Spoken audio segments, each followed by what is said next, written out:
Oui, bonjour, bonjour. Je vous salue tous au nom de Jésus-Christ.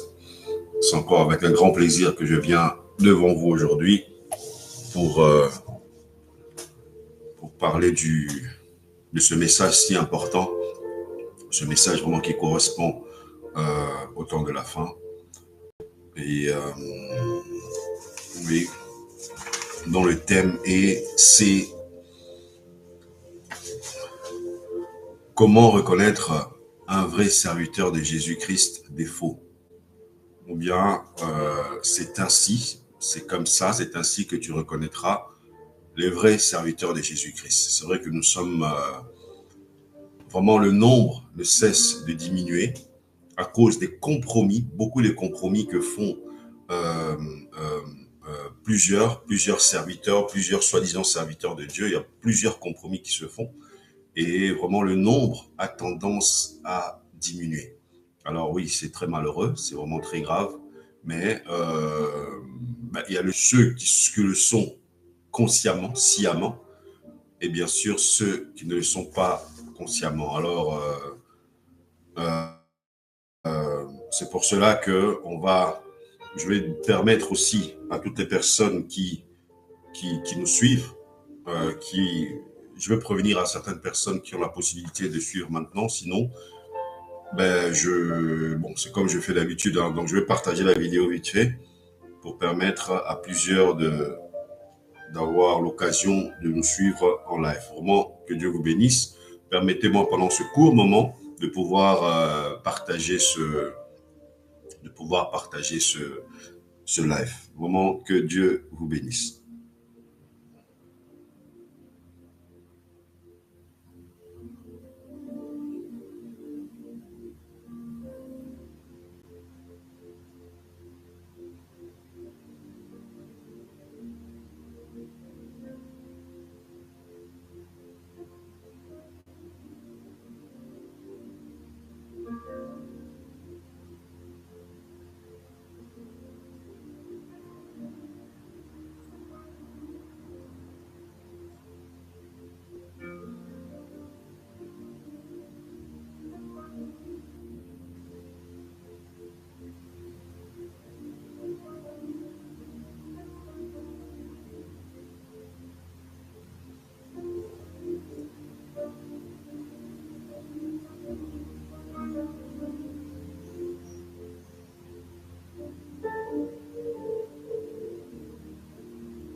Comme je le dis, donc, permettez-moi de pouvoir partager vite fait parce qu'il y a certaines personnes qui me le demandent et qui l'exigent que je puisse, avant de faire mes vidéos, de se connecter aussi en live pour pouvoir suivre directement.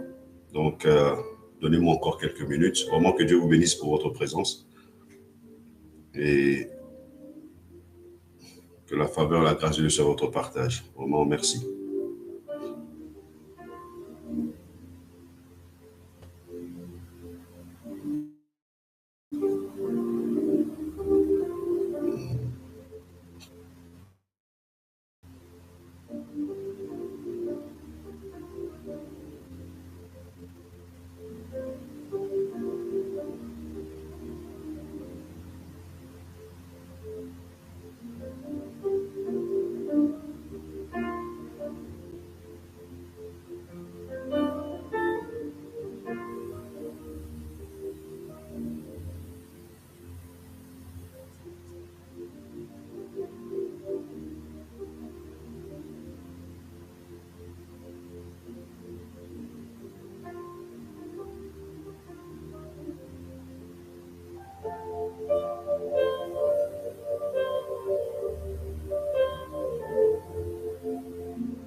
Alors, je vous salue tous au nom de Jésus. Vraiment, merci pour votre temps. Merci pour ce moment que vous prenez pour venir écouter la parole. Euh, comment reconnaître un vrai serviteur de Jésus-Christ ou comment c'est ainsi que vous les reconnaîtrez. Donc, nous sommes vraiment en un temps, à un moment où c'est important. C'est vraiment très important. C'est vraiment primordial de pouvoir faire la différence, entre le vrai et les faux. Alors, on va prier, on va laisser ce moment entre les mains du Seigneur. Seigneur Jésus, nous te bénissons parce que tu es bon. Nous te bénissons parce que tu nous as permis que nous puissions encore aujourd'hui venir devant ta présence pour recevoir ta parole, pour l'écouter, pour l'entendre et le plus important, pour la comprendre. Je te remercie, Seigneur, de permettre de disposer l'esprit de mes frères et sœurs qui prennent le temps en ce moment ou même plus tard, qui écouteront ce message, ce message, que tu puisses les bénir, Seigneur, te manifester dans leur vie, les ouvrir l'esprit comme tu as fait aux disciples d'Emmaüs, afin de comprendre les Écritures et les garder et surtout les pratiquer. Je demande, Père des gloires, que toi seul tu sois élevé pendant ce moment. Béni sois-tu, béni soit ton nom, béni, Père des gloires, ce moment favorable, Père des gloires, que tu as choisi pour nous nourrir spirituellement. C'est en ton nom, Seigneur Jésus, que j'ai ainsi prié. Amen. Alors vraiment, que Dieu vous bénisse. Que Dieu vous bénisse, vous qui prenez part à ce live. Comme je vous dis, ça prend toujours du temps de partager, mais je sais que le Seigneur nous bénira, le Seigneur vous bénira. Alors, je vais commencer le dimanche passé par parler de ce message, en disant ceci que, en parlant de comment reconnaître un vrai serviteur, un vrai disciple de Jésus-Christ. J'ai bien dit un vrai disciple ou bien un vrai serviteur de Jésus-Christ. Bon, là, je parle des prédicateurs. Pourquoi? Parce que nous sommes si nombreux, beaucoup actuellement. Que ce soit sur les vidéos YouTube, que ce soit sur n'importe quelle plateforme Internet, que ce soit dans les campagnes, tout ce que vous voyez, il y a trop de prédicateurs. Alors, je vous le dis sincèrement, malgré le nombre des églises que vous voyez, malgré le nombre des assemblées que vous voyez, malgré le nombre de groupes que vous voyez, malgré le nombre de prédicateurs que vous voyez, ça, sans rien vous cacher, il y a plus de 95%, il y a plus de 95%, plus de 95%, si je parle français, d'accord? Plus de 95, 95% qui ne sont pas de Dieu. Là, je vous le dis sans détour, je vous le dis directement. Ouais, c'est pour cela que il faut vraiment un très grand attention de votre part. Pourquoi est-ce que c'est important? Toi qui m'écoutes, pourquoi c'est important de reconnaître un vrai serviteur et du faux? Pourquoi c'est important? Parce que ta vie est en danger. Écoutez, si tu suis une personne qui marche mal, une personne, disons, un alcoolique ou un drogué, tu suis cette personne-là toute ta vie, mais elle ne t'amènera jamais sur le droit chemin. D'accord? Ça, c'est un exemple banal que j'ai pris, mais c'est comme ça. C'est-à-dire que si tu prends une personne qui marche mal, une personne qui te fait connaître que, au fait, tu vois, l'alcool, c'est bien, la drogue, c'est bien, et que tu reconnais que c'est ça la vie, tu vas mal te comporter. Et ta fin risque d'être, tu vas t'étonner de ce que tu vivras. C'est la même chose des faux pasteurs. Il y a, comme je le dis, il y a ceux qui le sont consciemment. Ils sont conscients parce qu'ils ont fait un pacte avec le monde des ténèbres, qu'ils ont fait un pacte avec Satan pour tromper le peuple de Dieu. Ils viennent se dissimuler, ils viennent se cacher, ils veulent se confondre vraiment dans la masse. C'est ça que j'avais pris que... Et beaucoup de gens ne prennent pas le temps, justement, de venir discerner, regarder qu'est-ce qu'il y a en dessous de cela. Bien sûr, il y a ceux qui le font très bien. Oh là là, ça je vous le dis vraiment, il y a ceux, malgré le discernement, malgré l'affinité, il y a ceux que tu ne peux même pas reconnaître qui ne sont pas de nous. Il y en a tellement beaucoup. Alors, pourquoi est-ce que mon thème se base surtout c'est comme ça que tu reconnaîtras les vrais serviteurs de Jésus-Christ. D'abord, un serviteur, c'est une personne qui a des droits et des obligations à rendre envers Jésus-Christ. D'accord? Un serviteur de Jésus-Christ. Je n'ai pas dit un serviteur de Dieu, j'ai dit un serviteur de Jésus-Christ. C'est celui qui sait qu'il a des droits et les obligations envers Jésus-Christ. Alors, c'est aussi une personne sur qui Jésus-Christ compte, Jésus-Christ compte sur son travail, le travail qu'il fait, qu'il soit prédicateur, qu'il soit enseignant, qu'il soit chantre, d'accord? Tout le travail que tu fais dans le corps du Christ, sache que le Seigneur Jésus-Christ compte sur ça. Pourquoi? Pour le plan de salut. Ok? Donc ça, c'est très important à reconnaître ça. Alors, je ne parle pas de serviteur de Dieu, d'accord? Je parle de serviteur de Jésus-Christ. Pourquoi? Pour faire la distinction. Parce que quand on parle de Dieu, tout le monde s'y retrouve. D'accord? Alors moi, je vais appeler chaque chose à son nom en disant que je parle des serviteurs de Jésus-Christ. D'accord? Qui est notre Seigneur et notre Dieu. Alors, j'avais commencé à prendre certains points. J'avais déjà abordé 3 points le dimanche passé et je vais continuer avec les différents points que j'ai encore à aborder. Comment reconnaître les vrais serviteurs de Dieu des faux? Alors, je vais vite fait passer encore par les 3 points. Vous pouvez les écouter en détail. Vous pouvez écouter en détail la prédication du dimanche passé. C'est sur YouTube. Vous pouvez l'écouter pour voir en détail ce que j'avais dit. Alors, le premier point, c'était le point A que j'avais mis. J'avais dit qu'il ne respecte pas la doctrine de Jésus-Christ, qui est son maître. Pardon, je parle des vrais serviteurs. Donc, ça dit, je vais commencer par respecter. Donc, il respecte la doctrine du Christ, d'accord, qui est son maître, son chef et son seigneur. C'est-à-dire, un vrai serviteur de Christ, il va respecter la doctrine. D'accord? Alors, comme je l'ai dit, j'avais déjà prêché sur la doctrine. Ça faisait partie des vidéos qui ont été supprimées par Facebook. Ouais, ça faisait partie des nombreuses prédications que je faisais. Donc, j'ai parlé déjà sur la doctrine, mais je pense que sur YouTube aussi, je ferai une vidéo, hein, un enseignement, une prédication là-dessus sur la doctrine chrétienne, parce que beaucoup de chrétiens ne connaissent pas la doctrine, ne connaissent pas. La doctrine, c'est le fondement, justement. C'est la fondation de ta foi. Ne pas connaître la doctrine, mon frère, ma sœur, on va te balancer gauche-droite. Il y a certains prédicateurs qui prêchent hors doctrine, qui ne se confondent pas, qui ne se conforment pas à la doctrine. Alors, si toi qui écoutes ce prédicateur, tu ne connais pas ta fondation, tu ne connais pas ton fondement, tu ne connais pas quelle est ta base, la base de ta foi, ce serait terrible. D'accord? Ce serait vraiment terrible. Alors, l'un des fondements d'abord de la doctrine chrétienne, c'est la foi en Jésus-Christ. Ça, c'est évident. D'accord? Et Jésus-Christ aussi a vécu sans péché sur la terre. Qu'il est mort et ressuscité. Ça fait partie des doctrines chrétiennes. D'accord? Que Jésus-Christ est Dieu, la divinité de Jésus-Christ. C'est-à-dire que tout prédicateur qui renie que Jésus-Christ est Dieu, mon frère, ma sœur, tu n'as pas besoin de regarder gauche-droite. Prends tes clics et tes claques, quitte cette église.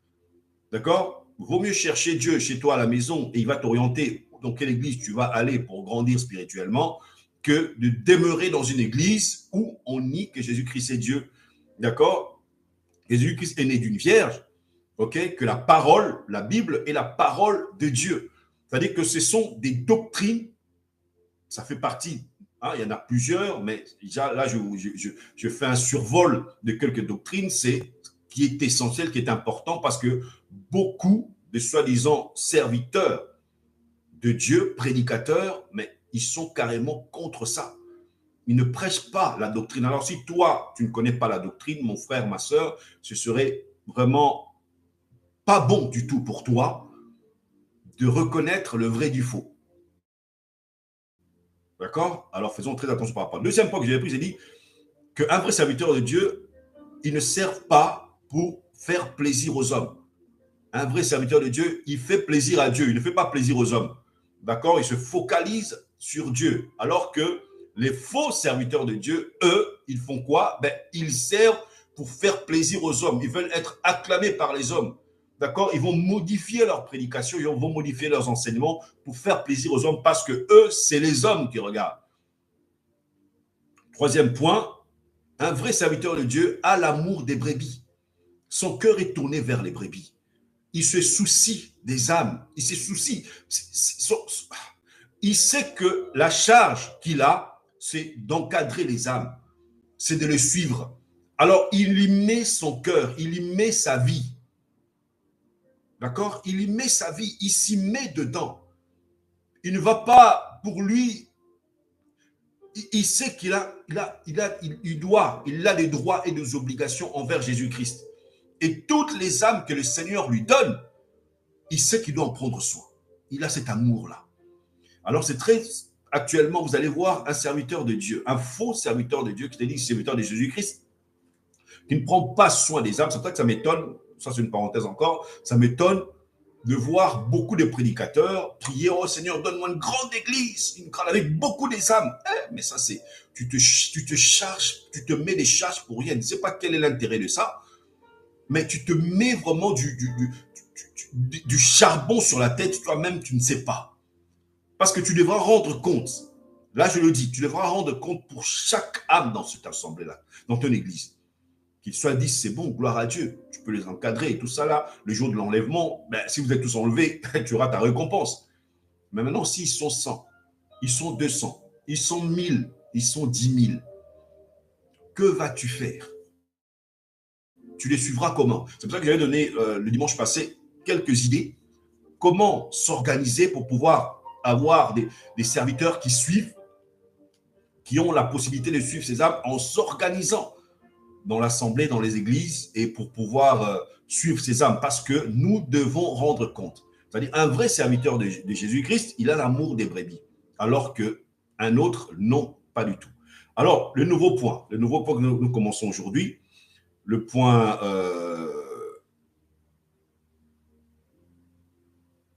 le point 4, le quatrième point, d'accord? Le vrai serviteur de Jésus-Christ, il ne sert pas pour son ventre.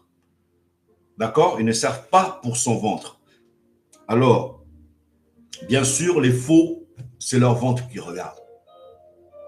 Et vous allez le remarquer même par leur prédication, par leur enseignement.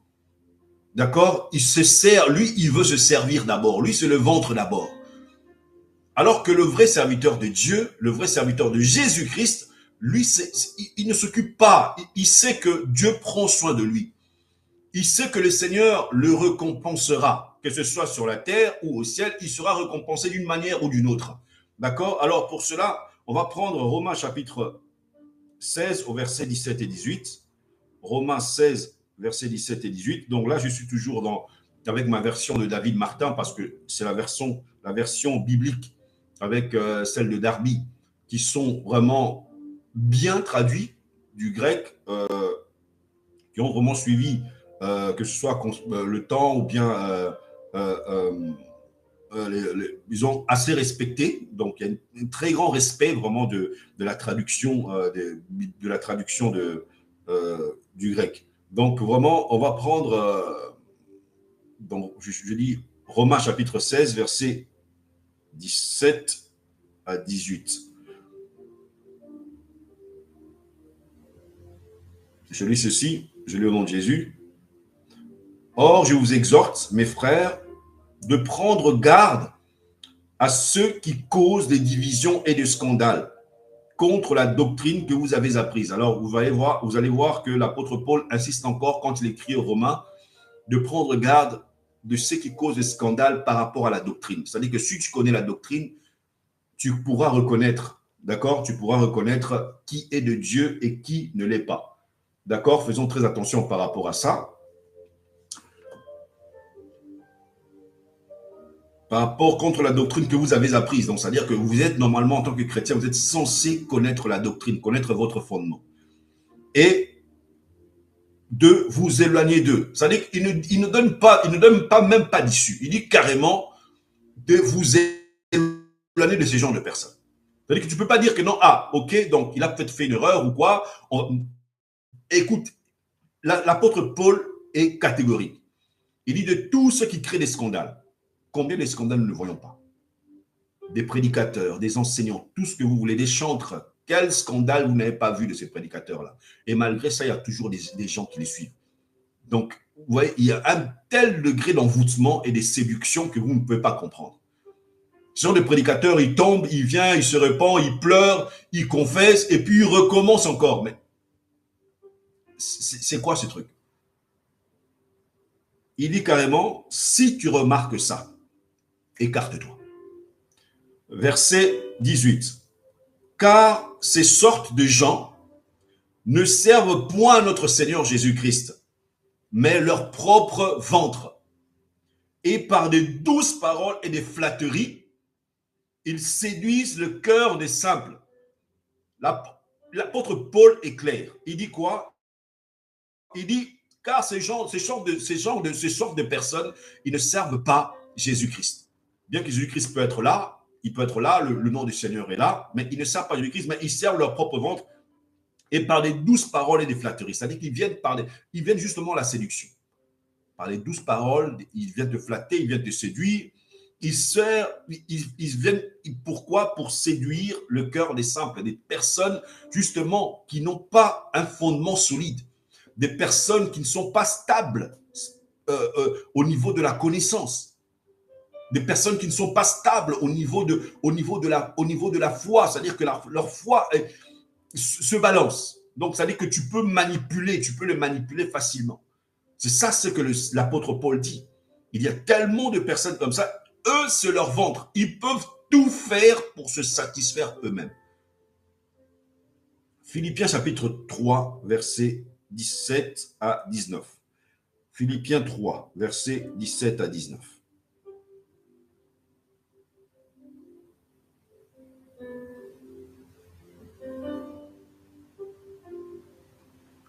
Philippiens 3, 17 à 19, je lis au nom du Seigneur.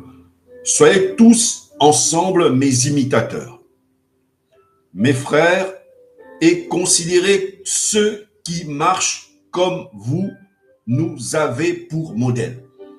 D'accord? Premièrement, l'apôtre Paul donne un conseil. Il dit aux Philippiens, il dit, soyez mes imitateurs et marchez vraiment, et regardez vraiment ceux qui marchent comme des modèles.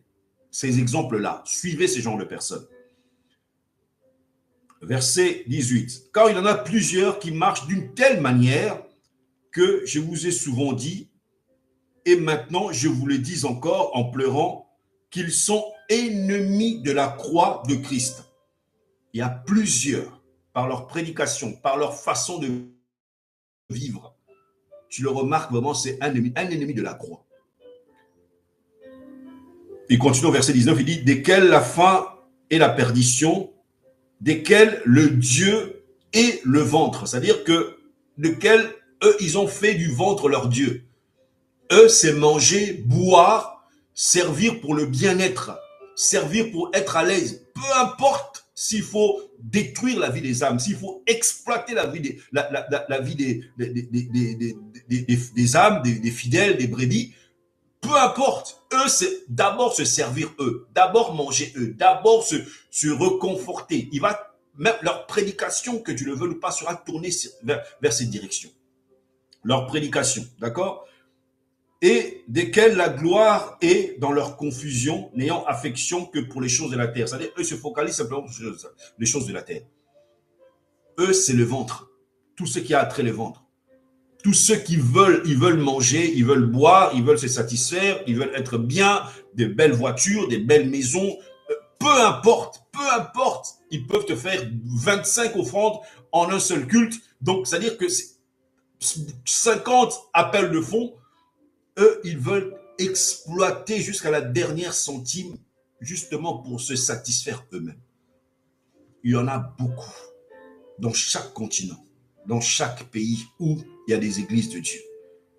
Le diable ne se cache plus et ses serviteurs non plus. Alors la faute, c'est à qui? Si tu te laisses tromper, si tu te laisses berner, si tu te laisses manipuler, ce n'est pas la faute du prédicateur. Comme je le répète toujours dans presque toutes mes prédications, ce n'est pas la faute du prédicateur, c'est la faute, c'est à toi. C'est à toi de discerner le vrai du faux. C'est à toi. C'est pour ça que nous prêchons justement pour donner vraiment cet esprit Tu ne peux plus écouter ni les prédications, ni les chansons, ni les louanges, adorations, ni les enseignements comme un aveugle, comme un bébé. Non. Apprends à grandir en écoutant, en discernant, en discernant. Tu regardes, tu écoutes, tu dis, mais c'est quel genre d'esprit? Il peut paraître bien, il peut paraître doux, il peut paraître simple, il peut paraître honnête, il peut paraître sincère, mais demande toujours au Seigneur, c'est quoi l'esprit qui me parle? C'est quoi l'esprit qui me parle? Vous savez, il y a une chose qui se fait spirituellement. Quand tu écoutes un prédicateur ou un enseignement ou une chanson, une adoration, il est censé te pousser vers Dieu. Il est censé te pousser vers le trône de Dieu.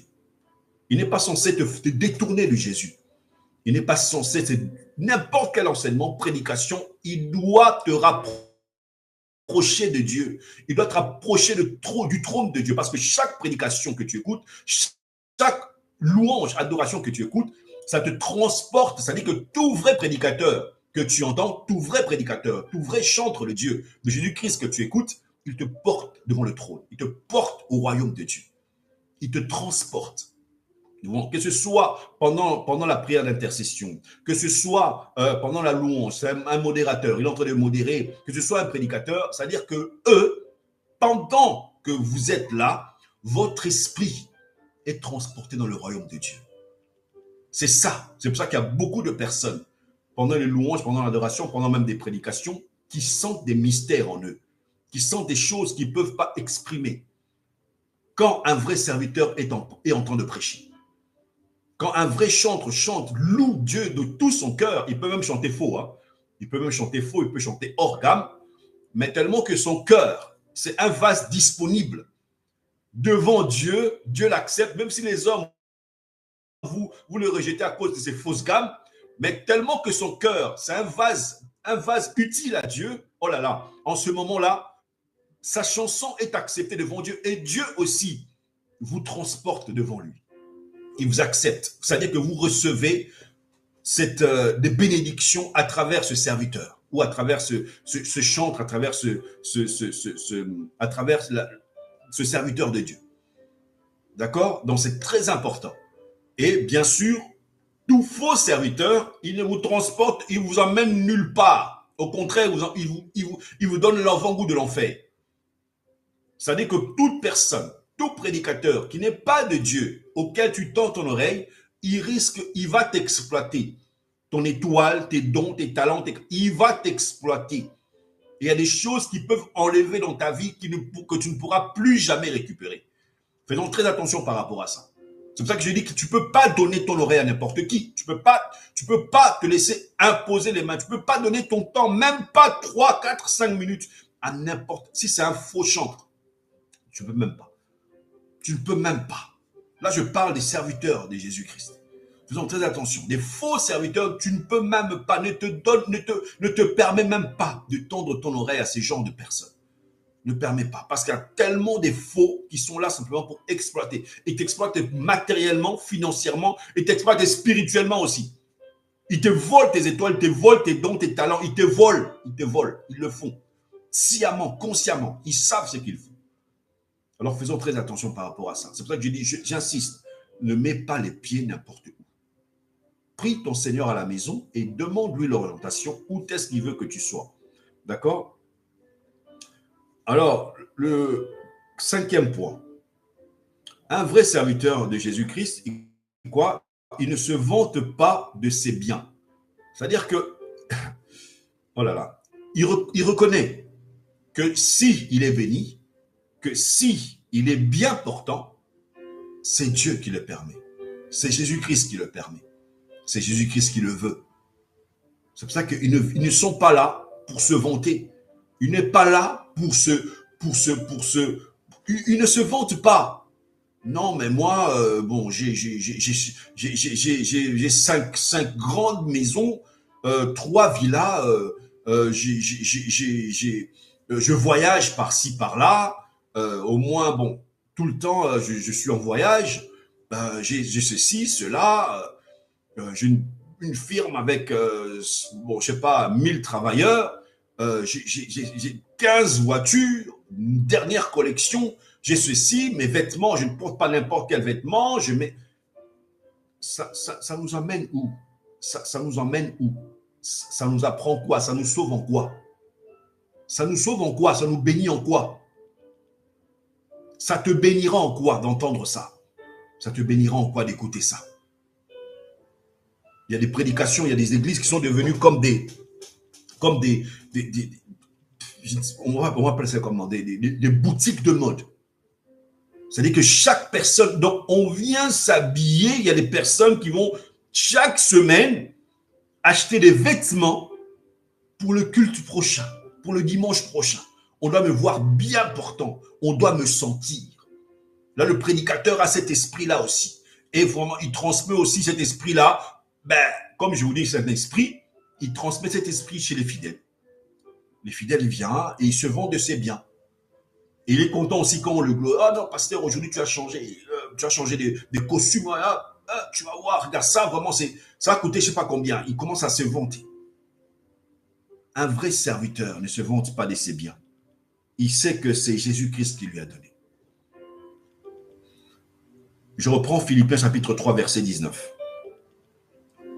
Desquels la fin et la perdition de toute personne qui se comporte ainsi, de tout prédicateur qui se comporte ainsi, la fin, ce sera la perdition. Il n'y a pas d'autre issue. Desquels le Dieu est le ventre, et desquels la gloire est dans leur confusion, n'ayant d'affection que pour les choses de la terre. Eux, c'est les choses de la terre qui te prêchent. Il va te prêcher morale, il va te prêcher comment gagner de l'argent, il va te prêcher comment réussir dans la vie, il va te prêcher comment avoir un heureux mariage. Je ne dis pas que c'est mauvais, hein, mais si vous avez un prédicateur qui se focalise sur ça, oh là là, il faut vous poser la question. Il faut vous poser la question. Là, de la terre, au bien du monde, il y a trop de prédicateurs moralistes. Ils ne prêchent plus la doctrine chrétienne, mais ils sont entrés dans le moral. D'accord? Comment être bien, comment faire ceci bien, comment marcher bien, comment avoir beaucoup d'argent. Maintenant, c'est rentré. On veut tous, on fait plus, on forme plus les chrétiens, mais on forme dans les assemblées des businessmen, des businesswomen. C'est ça, c'est qu'on est en train de former dans les assemblées comme ça. Est-ce que c'était ça le but de l'Église? Est-ce que c'est ça le but de l'Évangile? Est-ce que Jésus-Christ est mort pour former des businessmen, des businesswomen? Est-ce que Jésus-Christ est mort pour que tu puisses avoir un mariage, pour qu'on te parle que du mariage? Oh, comment satisfaire un homme, comment satisfaire une femme, comment ceci, cela. Est-ce que c'est ça? C'est ça, Jésus-Christ est mort pour ça? Rappelez-vous, tout passera. On va prendre Romains chapitre 8 au verset... Romains 8 au verset 5. La Bible dit ceci. Car ceux qui sont selon la chair sont affectionnés aux choses de la chair. Ça, c'est évident. C'est-à-dire que si toi, tu es trop charnel, ben, ce sont les choses de la chair qui t'attireront. Tu seras affectionné vers les choses de la chair. La chair passera. Mais ceux qui sont selon l'esprit sont affectionnés aux choses de l'esprit. Ça, c'est clair et net. D'accord? Un prédicateur charnel te prêchera la chair. Il se vantera de ses biens, il te parlera de ses maisons, il te parlera qu'il n'a peur de personne, il te parlera de ses voyages, il te parlera de ses nombres, de ce compte en banque, il te parlera de ses maisons, il t'enseignera de ça, il va parler un peu, il va prendre un verset pour appuyer toutes ces conneries-là qu'il va dire, toutes ces bêtises-là qu'il dit, parce que ce sont des bêtises. Et moi, j'appelle ça des manques de respect envers le peuple de Dieu, envers les âmes que Jésus-Christ a sauvées. Il y en a beaucoup. C'est pour ça que je vous dis, je fais partie des petites voix qui prêchent sur le droit chemin sur cette terre, et je sais que cette petite voix deviendra grande. Parce que le Seigneur est en train de susciter des vrais serviteurs de Dieu, encore non corrompus, qui oseront dire la vérité en face. Je sais que le message n'est pas beaucoup reçu par beaucoup de personnes. Pourquoi? Parce qu'on préfère écouter des fausses prophéties, on préfère écouter des hérésies On préfère écouter que les gens te disent oui, tu vas devenir je ne sais pas quoi, tu vas je ne sais pas, tu seras le chef je ne sais pas de quoi, que d'écouter les vérités. D'écouter que non, marche dans la vérité, marche dans la crainte de Dieu. Beaucoup de gens préfèrent écouter des bêtises et des hérésies, des tromperies, des séductions, la séduction vraiment du haut degré, sans même discerner, parce qu'on vient te flatter, te séduire, ben justement, pour que tu demeures là, tu restes aveuglé là. Faisons attention par rapport à ce genre de prédication. Pour ce point, on va prendre encore un dernier verset, Colossiens chapitre 3, au verset 2. Colossiens 3, 2.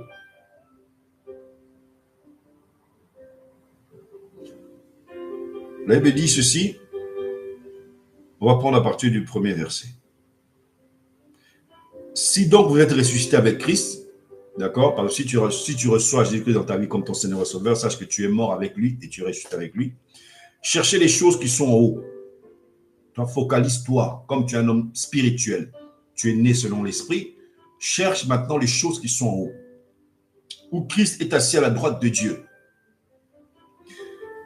Verset 2, pensez aux choses qui sont en haut, et non point à celles qui sont sur la terre. En tant que chrétien, notre regard doit être fixé sur le ciel, sur Jésus. D'accord? En tant que chrétien, ton regard doit être fixé en haut, vers Jésus, où Jésus est, et non sur la terre. Faisons très attention par rapport à ça, chrétienne. Faisons très attention par rapport à ça. Si tu vois un prédicateur qui te ramène toujours vers les choses de la terre, pose-toi des questions. Demande son état d'âme. Demande, c'est ton droit. Tu dois protéger ta foi. Tu dois te protéger. Tu ne te protèges pas. C'est pas le Seigneur qui va te protéger parce qu'il te donne le discernement.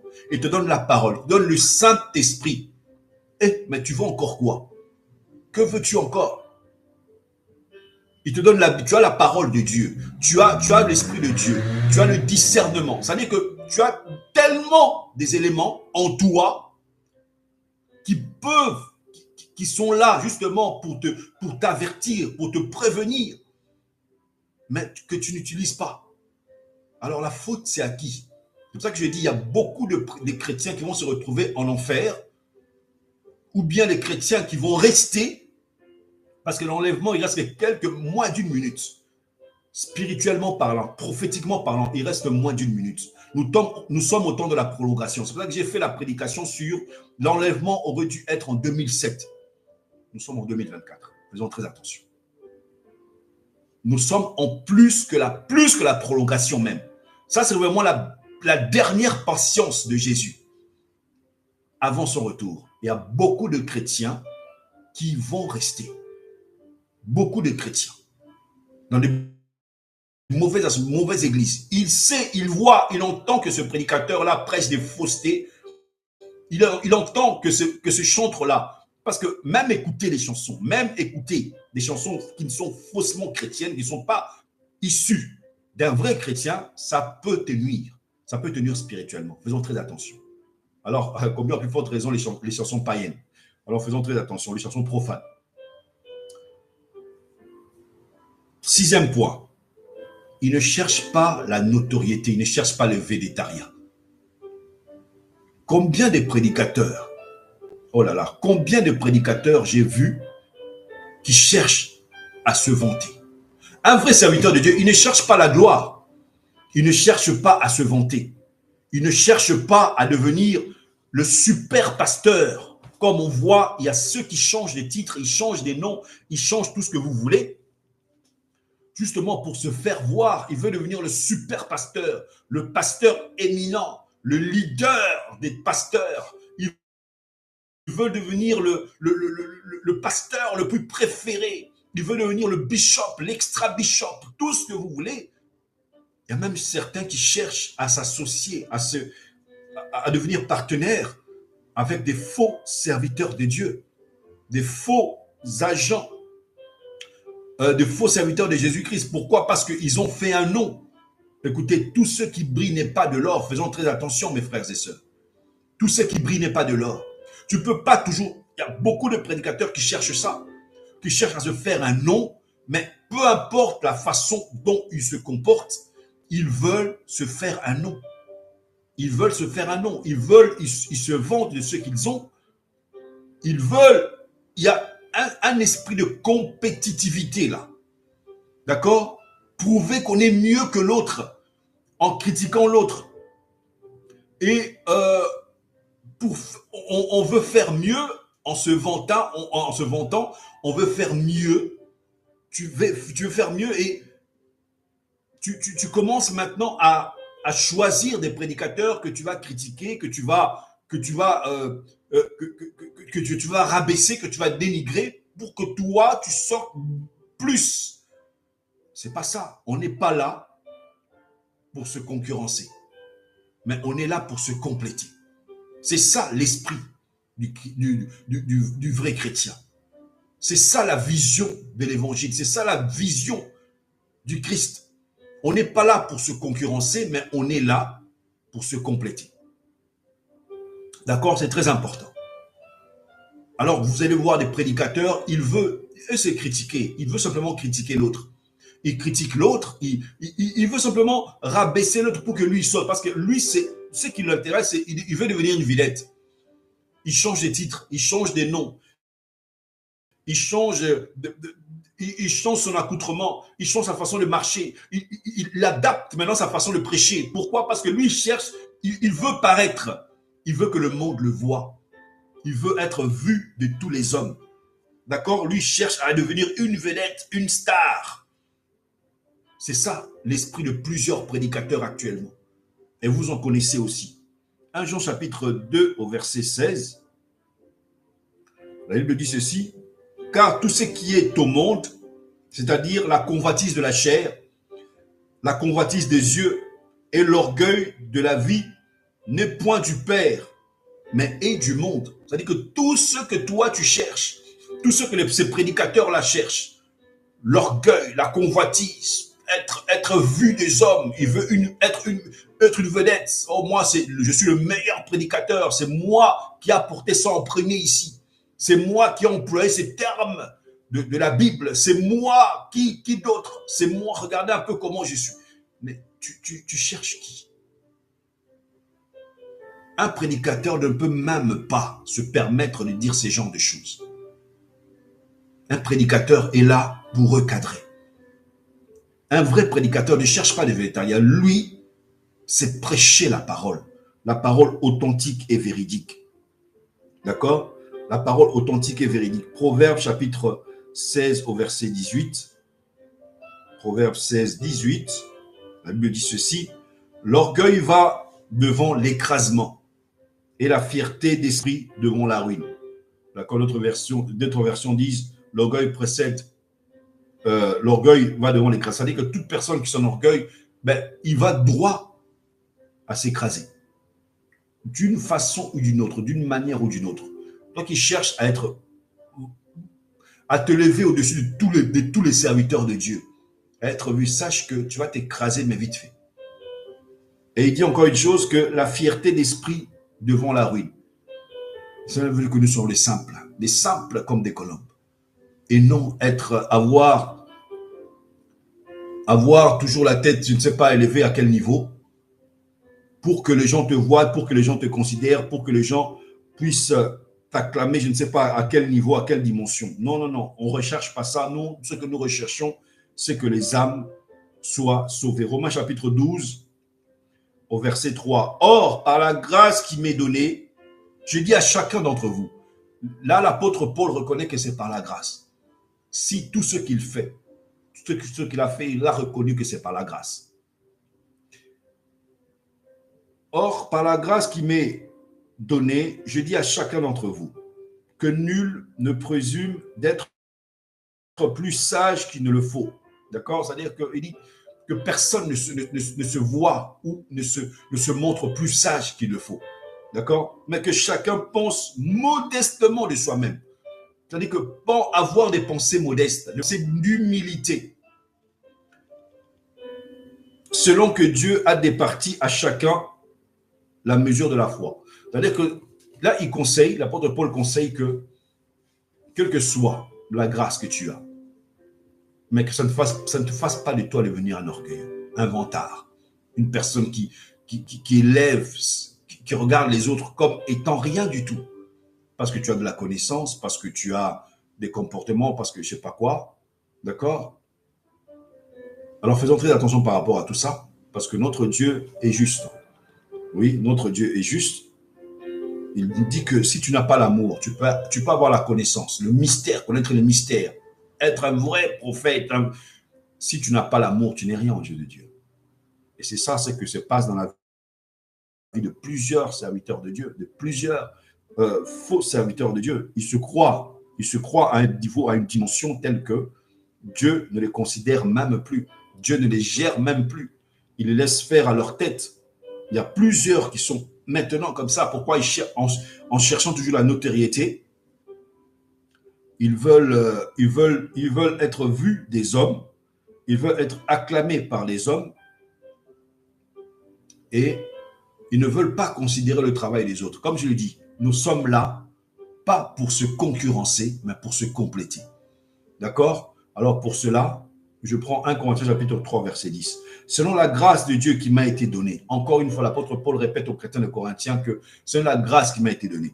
Il dit quoi? Je posais le fondement comme un sage architecte. C'est-à-dire que j'ai prêché comme un sage architecte, et un autre édifie dessus, un autre viendra aussi bâtir dessus, sur le fondement que j'ai fait. D'accord? Mais que chacun examine comment il est, mais que chacun fasse attention de la façon dont il construit, dont il fait, dont il enseigne, dont il prêche. Que chacun, parce que nous reconnaissons que ce n'est pas la grâce. Nous reconnaissons que ce n'est pas la grâce que nous faisons tout ça. Alors, on ne peut pas se permettre de venir devant les gens comme ça, d'accord? De venir devant les gens comme ça et leur enseigner des choses qui ne s'enseignent pas, des choses qui ne se prêchent pas.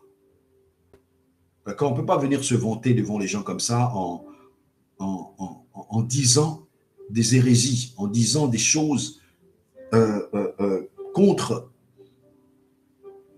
en se focalisant sur les prédicateurs, peut-être qu'ils ne sont pas à niveau.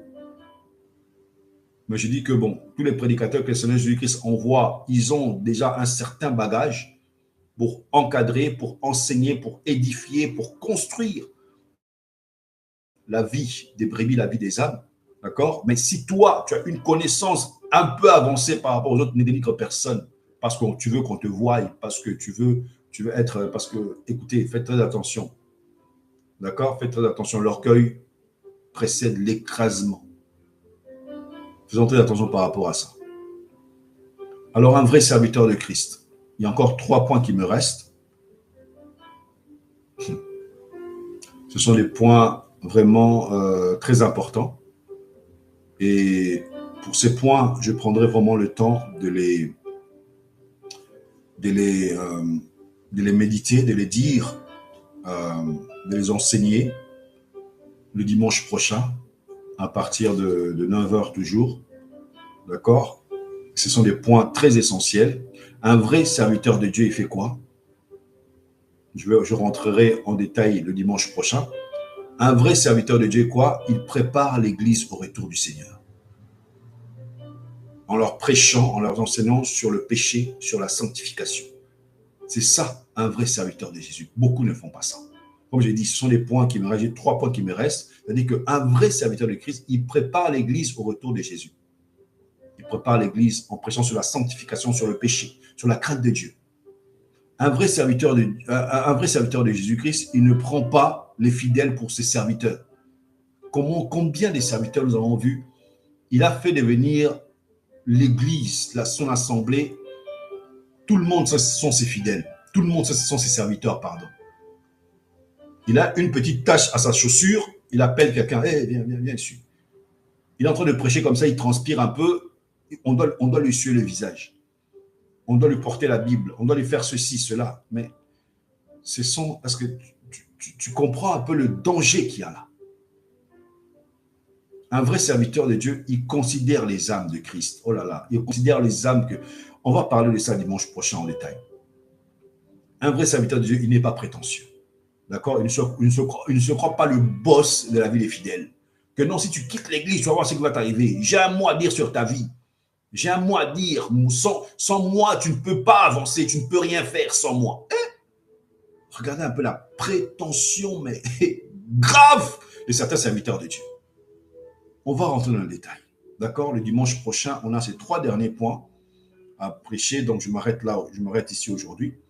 Vraiment, que Dieu vous bénisse, que la faveur, la grâce du Seigneur Jésus-Christ soit votre partage. Et on se retrouve le dimanche prochain pour ces 3 derniers points que je trouve vraiment importants parce que je ne veux pas les prêcher assez rapidement. Ce sont des messages importants, des messages très importants du temps de la fin. Donc, c'est vraiment à prêcher calmement, tranquillement, pour que le message soit transmis. Vraiment, que la faveur soit sur votre partage. Vraiment, que le Seigneur guérisse toutes les personnes qui sont souffrantes, toutes personnes qui sont malades. Toi qui es malade, je déclare la guérison sur ta vie. Mets simplement ta main où tu as mal. Je déclare la guérison sur ta vie au nom de Jésus. Que tout ce qui te tourmente, tout ce qui te dérange au niveau physique, te quitte maintenant au nom de Jésus. Que la faveur, la bénédiction de notre Seigneur Jésus-Christ soit ton partage. Que le Seigneur te bénisse, toi qui as pris le temps de venir écouter ce message, que son live ou plus tard en différé, vraiment que le Seigneur soit avec toi et que sa main puissante te guide et t'accompagne. Au nom de Jésus. Amen. Au moment que Dieu vous bénisse, on se retrouve le dimanche prochain pour la fin de notre série sur « C'est ainsi que tu reconnaîtras les vrais serviteurs de Jésus-Christ ». Que Dieu vous bénisse.